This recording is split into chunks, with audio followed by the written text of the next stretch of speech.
जय हिंद दोस्तों, वंदे मातरम। कुछ एक साल पहले की बात है। समाजवादी पार्टी के मुलायम सिंह यादव जो है, उनका एक बयान सामने आया था जिसमें कि उन्होंने लड़कियों से होने वाले दुष्कर्मों की बात करी थी। और उसको लेते हुए उन्होंने बचाव करते हुए ये कहा था लड़कों का कि भाई लड़कों से गलती हो जाती है। उस बयान के बाद काफ़ी बवाल मचा था। कई लोगों ने उसके लिए अपनी रोष उठा दिखाया था कि भाई ये किस प्रकार की आप बातें कर रहे हैं। लेकिन ये बातें जो होती है कि इंसान की मानसिकता भी दिखाती हैं। देखिए किस प्रकार की मानसिकता वाला ये इंसान है और किस प्रकार की बातों के साथ ये अपने विचार रख रहा है, सीधी सी बात है। लेकिन कभी कभी आपको लगता है कि नहीं, चलिए हम एक समाज के तौर पर आगे बढ़ रहे हैं, हम धीरे धीरे ही सही मॉडर्नाइजेशन की तरफ जा रहे हैं, धीरे धीरे ही सही, लेकिन हम महिलाओं को सही जगह दे पा रहे हैं। जो हम वुमेन एम्पावरमेंट की बात करते हैं वो हो पा रहा है, जो इक्वल राइट्स की बात होती है वो हो पा रही है। जो चीज़ें एक पुरुष कर सकता है आज के समाज में, वही चीज़ें महिलाएं भी कर सकती हैं। हम इन सभी चीज़ों के बारे में बात करते हैं। लेकिन कहीं ना कहीं कुछ लोगों के दिमाग में कुछ कुंठाएं बैठी रहती हैं।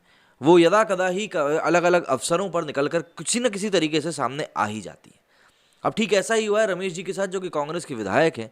और उन्होंने कुछ ऐसी बात कही है जो कि वाकई में हर एक व्यक्ति को जो कि उनकी बात सुनेगा उसको शर्मसार कर दे। उन्होंने दरअसल दुष्कर्म से जुड़ी हुई एक बयान देते हुए, बयान क्या, उन्होंने कहावत देने की कोशिश करी थी वहां पर। और इसके ऊपर उन्होंने कहावत कहते हुए ये कहा कि भाई अगर हो ही रहा है तो कम से कम उस चीज़ के मजे ही ले लो। मतलब ये अगर आप एक पीड़िता के पॉइंट ऑफ व्यू से अगर मैं ये भाई साहब अगर सोच रहे होते तो शायद ये इतनी आसानी से और इतने हल्के फुल्के लहजे में इस प्रकार की बात नहीं करते। कम से कम उसके पीछे के दर्द को समझते और फिर शायद इस चीज़ को बोलने से कतराते। लेकिन अब उन्होंने ऐसा किया नहीं है और अब सोशल मीडिया पर भी उनकी काफ़ी खिंचाई हो रही है। क्या है पूरा मामला मैं आपको बताता हूँ, उसके बाद देखेंगे ट्विटर पर किस प्रकार के रिएक्शन सामने आ रहा है। लेकिन इन सभी बातों में एक और बात यह भी है कि अगर यही काम अभी किसी बीजेपी के विधायक ने किया होता, मैं यहाँ पर पार्टी में घुसना नहीं चाह रहा हूँ, लेकिन फिर भी आप सुन लीजिए इस बात को, कि अगर ये काम अभी किसी बीजेपी के विधायक ने किया होता तो मुझे ऐसा लगता है कि प्रियंका गांधी जो भी चिल्ला रही थी ना यूपी में, मैं लड़की हूँ और मैं लड़ सकती हूँ, वो शायद इनके घर में पहुंच जाती इनसे लड़ने के लिए। लेकिन क्योंकि कांग्रेस के विधायक हैं, इसलिए आप देख सकते हैं कि किस प्रकार से सभी लोग मौन धारण करके बैठे हुए हैं। कर्नाटक विधानसभा में कांग्रेस के विधायक और विधानसभा के पूर्व अध्यक्ष रमेश कुमार ने महिलाओं को लेकर बेहद शर्मनाक बयान दिया है। गुरुवार को विधानसभा में कुमार ने कहा कि एक कहावत है कि जब दुष्कर्म होना ही है तो लेट जाओ और उसके मजे लो। कर्नाटक विधानसभा के अध्यक्ष विश्वेश्वर हेगड़े कागेरी इस बयान पर कोई एक्शन लेने के बजाय सिर्फ हंस पड़े। रमेश कुमार का यह बयान तब आया जब विधानसभा में एमएलए किसान मुद्दों पर बात करने के लिए स्पीकर से समय मांग रहे थे।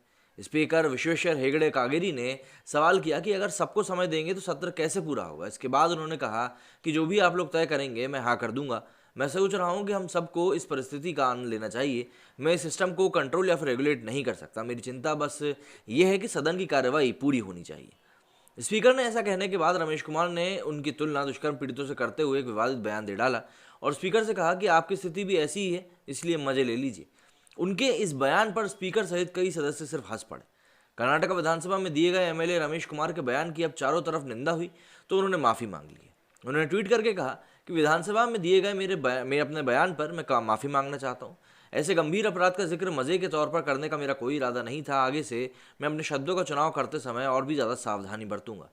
मैसूर के चामुंडी हिल्स इलाके में अगस्त में हुए एक केस ने पूरे राज्य को हिलाकर रख दिया था। इसके बाद गृह मंत्री रागा ज्ञानेंद्र ने बयान दिया था कि महिला और पुरुष मित्र को अकेले सुनसान जगह पर नहीं जाना चाहिए था।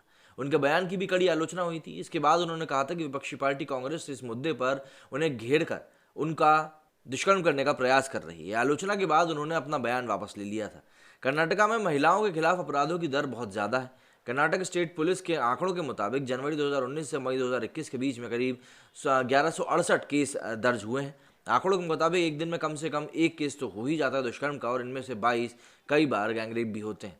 तो आप इसी बात से अंदाज़ा लगा सकते हैं किस प्रकार की स्थिति इस समय कर्नाटका में भयावह होती जा रही है और किस प्रकार से इस तरह की चीज़ें बढ़ती जा रही हैं। और इस तरह के बयानों से ये चीज़ें सिर्फ बढ़ती ही हैं, कम तो बिल्कुल भी नहीं होती। तो अब ज़रा हम ट्विटर की तरफ देख लेते हैं कि ट्विटर पर लोग इनको, इन महाशय को लेकर किस प्रकार से रिएक्ट कर रहे हैं, क्योंकि सोशल मीडिया पर इनकी काफ़ी खिंचाई हो रही है कल से ही।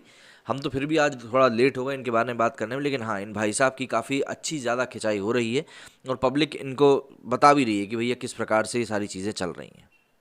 जैसा कि आप देख सकते हैं, प्रशांत उमराव जी ने ट्वीट किया है कि कर्नाटका के कांग्रेस विधायक रमेश कुमार ने विधानसभा में ये बयान दिया है। बेशर्म विधायक की इस बेहूदी बात पर बाकी कांग्रेसी विधायक ठहाके लगाते रहे। ये कांग्रेस का कल्चर है। अब आप समझ सकते हैं इन्होंने यहाँ पर क्या कहने की कोशिश करी है। इसके ऊपर पहले कमेंट में लिखा हुआ है कि जिस दिन सरकार बनाने के लिए 50% बहुमत की अनिवार्यता खत्म हो जाएगी और ब्रिटेन की तरह सबसे बड़ी पार्टी की सरकार बनने लगेगी, उस दिन से देश की सारी समस्याएं दूर हो जाएंगी। गठबंधन का मतलब ही भ्रष्टाचार है। ये गठबंधन नाम का भ्रष्टाचार ही हिंदुओं को जातियों में बांटता रहा है। यही तो गद्दार कांग्रेसियों का महिलाओं के प्रति सम्मान है कि जहां एक कांग्रेसी दुष्कर्म को एंजॉय करने की सलाह देता है, जितने देश विरोधी, हिंदू विरोधी और महिला विरोधी ये सब कांग्रेसियों की जमात में बसे हैं और प्रियंका वाड्रा के मुंह में दही जमा हुआ है, महिलाओं के लिए कुछ नहीं बोलेंगी। ये बात तो कह रहे हैं कि अब वो महिलाओं के लिए क्यों कुछ नहीं बोल रही हैं, ये एक बात जहन में ज़रूर आती है। मुकुल लिखते हैं, इस विधायक की बेटी पत्नी को सामने आकर इसके गाल पर तमाचे जड़ने चाहिए, पर वो ऐसा करेंगे नहीं, खुद के घर के हैं ना। कांग्रेस की महिलाओं के प्रति मानसिकता क्या है, ये इस बयान से पता चलती है। महिला हूँ, लड़ सकती हूँ डायलॉग वाली बहन जी अपने वरिष्ठ नेता के बयान पर चुप हैं और वो बोलेंगी भी नहीं, क्योंकि पूरी कांग्रेस की असली मानसिकता यही है। जैसा कि मैंने आपको बताया कि वो यही चिल्ला रही थी कुछ दिनों पहले यूपी में, लेकिन अब वो पूर्ण रूप से इस मामले में चुप्पी साध के बैठी है। सतावत जी लिखते हैं कि ये तो वही ऐसा कह सकता है जिसका जन्म, अरे बाप रे, इन्होंने तो बहुत बड़ी बात कह दी है। आशीष लिखते हैं कि और फिर एंजॉय करने के बाद ऐसे ही विधायक पैदा होते हैं। विक्रमजीत सिंह लिखते हैं कि बारबाला की पार्टी में यही ट्यूशन दी जाती है। आशु लिखते हैं कि ये ज्ञान कांग्रेस एमएलए आर रमेश कुमार अपने परिवार की महिलाओं को दें, बाकी देश की महिलाएं समझदार हैं, उन्हें पता है क्या करना है। बेटियों के बारे में ये सोचते हैं कांग्रेस विधायक, क्या आप इस विधायक के खिलाफ कोई कदम उठाएंगी प्रियंका गांधी जी? प्रियंका गांधी जी कुछ नहीं बोलेंगी, वो चुप ही रहेंगी। उस विधायक को इस्तीफा दे देना चाहिए, यह है प्रियंका जी का महिला सशक्तिकरण। महिला सशक्तिकरण सिर्फ तब तक ही होता है भाई साहब जब तक कि चुनाव नहीं आ जाते, ठीक है ना। जैसे ही चुनाव आते हैं महिला सशक्तिकरण की बातें होने लगती हैं, सब चीज़ें होने लगती हैं, आप देखेंगे हर तरफ से इस तरह की बातें होने लगेंगी। लेकिन जब इस तरह के कोई मामला खुद की ही पार्टी से निकलकर सामने आता है तो ये लोग सिर्फ चुप्पी साध के बैठ जाते हैं और उसके अलावा कुछ भी नहीं करते। इसी के आगे नरेश लिखते हैं कि कांग्रेसी विधायक को ये परामर्श अपने घर की महिलाओं को देना चाहिए। राजीव इसके ऊपर लिखते हैं कि जब कांग्रेस का राजकुमार और सुकन्या देवी के कांड हो सका तो बाकी कांग्रेसियों से आखिर आप क्या अपेक्षा रखते हैं। तो आप देख सकते हैं इस तरह से जो लोग हैं इन भाई साहब की, इस रमेश कुमार जी की बात को लेकर इस प्रकार से रिएक्ट कर रहे हैं।